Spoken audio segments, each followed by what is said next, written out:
Поздрави от Слънчева Австралия! Днес ще си говорим за 5 причини, заради които не бихте емигрирали тук. Здравейте! В този канал ще видите уникални кадри за живота и на ежедневието на българите в Австралия, както и съвети, които ми помогнаха да емигрирам тук. Ако не сте се абонирали, не забравяйте да го направите с бутона под видеото. Цъкнете и върху камбанката, така ще получите известие всеки път, когато ново видео бъде качено в него. Днес ще си говорим за 5 причини, заради които не бихте емигрирали тук. Ако все още не сте гледали видеото за 5 причини за да емигрирате тук, може да го направите с бутона тук горе. Така, без да се бавим повече, нека започнем с първата от тях.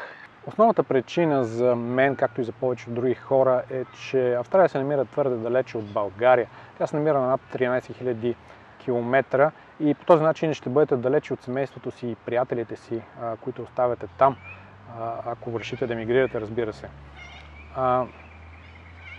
Самото пътуване отнема над 24 часа, то е доста скъпо. Цената на един двупосочен билет е над 2000 австралийски долара.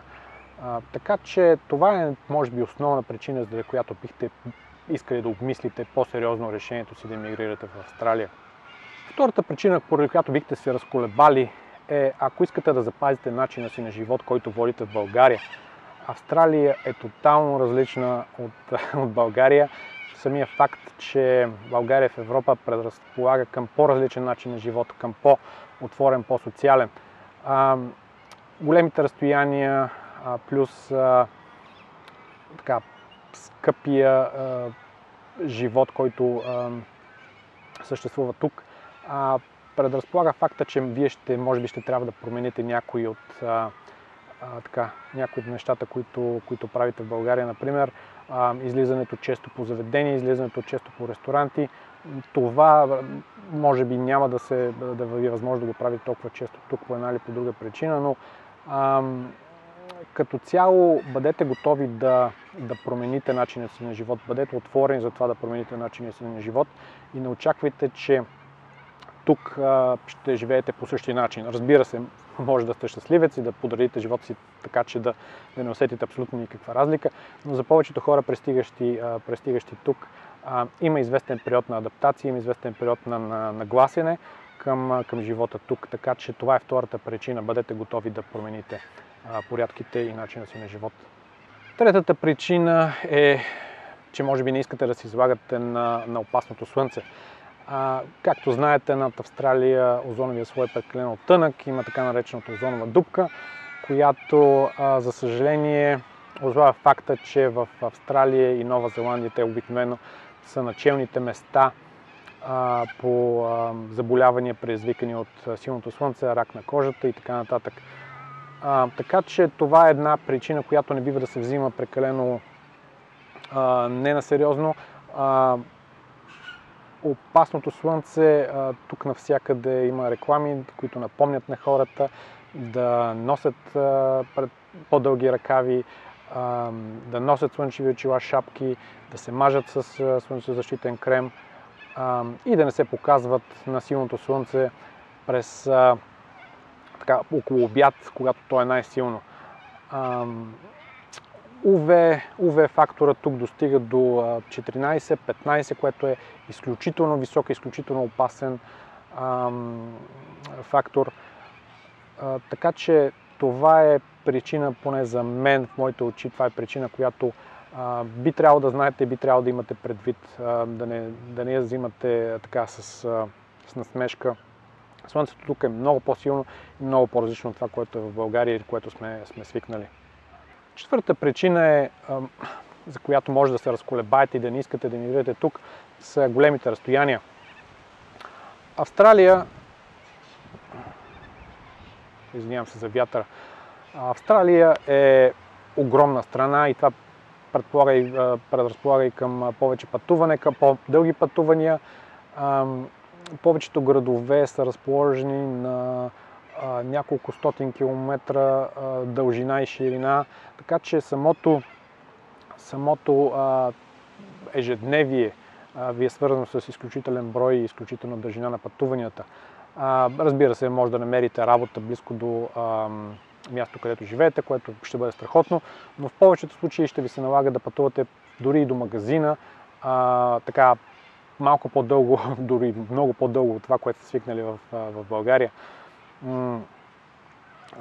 За пример, от едната част на града тук в Пърт до другата част се пътува за около между час и 2 часа, което е така изключително дълго време за път. Сега замислям се, че в България може би ще отнеме отново приблизително същото време за пътуване от едната част на града на другата, но там причините са съвсем различни. Там причините са, че вие чакате в задръстване, докато тук разстоянията са наистина сериозни и наистина големи. Ако не обичате да пътувате, ако не обичате да шофирате, да използвате градски транспорт, това може би отново би било една причина, която трябва да имате предвид и да обмислите сериозно. И петата причина е, че може би не искате да бъдете близо до смъртоносни животни.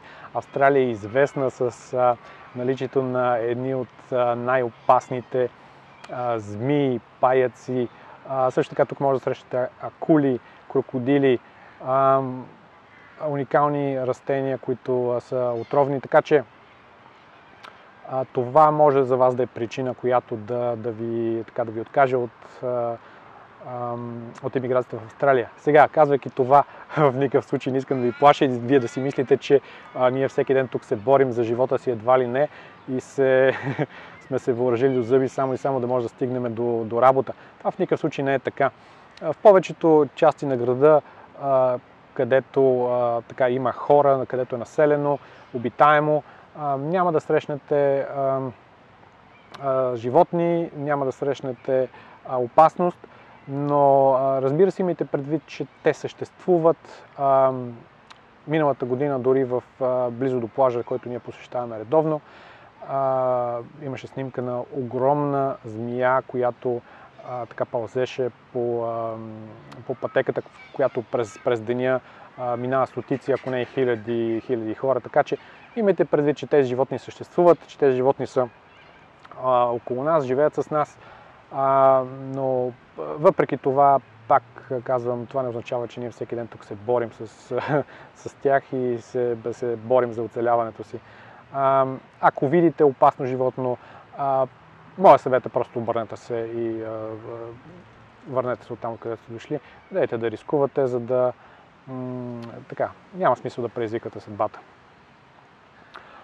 Колкото до акулите, за съжаление, те всъщност са голяма опасност. Миналата година имаше 2 или 3 случая на хора, починали вследствие на ухапвания от акули. Сърфисти, които са излязли да сърфират, да прекарат приятно времето си. За съжаление, това е отново опасност, която съществува и трябва да имате предвид. Какви са другите причини, които биха ви отказали да емигрирате в Австралия? Ще ми е интересно да прочета коментарите. Оставете ги отдолу под видеото. Какво може би да ви разколебае? Може би някои от причините, която споделих, или друга причина? Кажете ми, ще ми е интересно да видя. Ако това видео ви е харесало, не забравяйте да му оставите пръст. По този начин ще знам, че искате да видите още